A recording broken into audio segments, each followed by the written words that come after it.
Hi and good morning. Today is the 7th of August 2019. And if you've been following, I've been talking about the books of the Bible. I started from Genesis, that we were created to be good by our God. And then I moved on to Exodus, that God is calling out to move out of the places that we've been stuck in. And then yesterday I was talking about us being called to be the priests, to be responsible for our own lives, to be taking charge of the calling that we have from God, to be representative of God on earth and to be telling people about the goodness of God. Today, I'm looking at the book of Numbers, and it's the book that is the fourth book.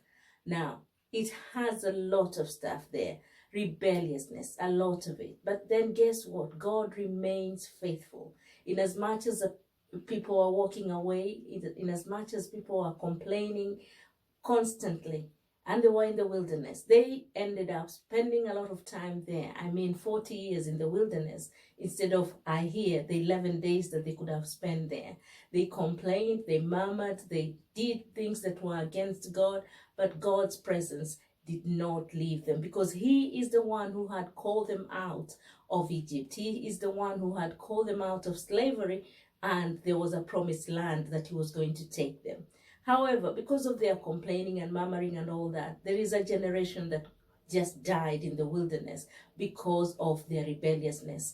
It's their children that were to go to the promised land. And again, there is a promise. There is a prophet there, a false prophet, rather not a false prophet, a pagan prophet who had been called by one of the kings of the lands that they were approaching, the king of Moab, that they should come, that this prophet would come and curse the children of Israel. But because they're a chosen generation, a chosen nation of God, instead of the Balaam, that is the prophet, pronouncing a curse against these people, he pronounced blessings, and he even talked about the coming of Jesus, a person who will come and rescue the whole of Israel, a person who will come and rescue the whole world. And today, I believe in Jesus. Today, you can believe in Jesus.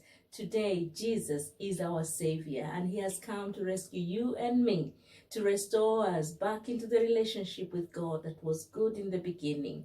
He's the one who calls us out of the places where we've been stuck. Out of the places we've been stuck in.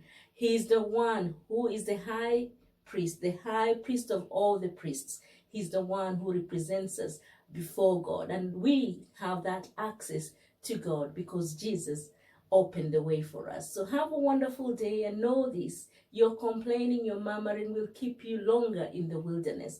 Your murmuring, your complaining will keep you delayed from being in the promised land. So make your choice today, decide and pursue God more than you've ever pursued Him before. Have a blessed day, and see you tomorrow at this place.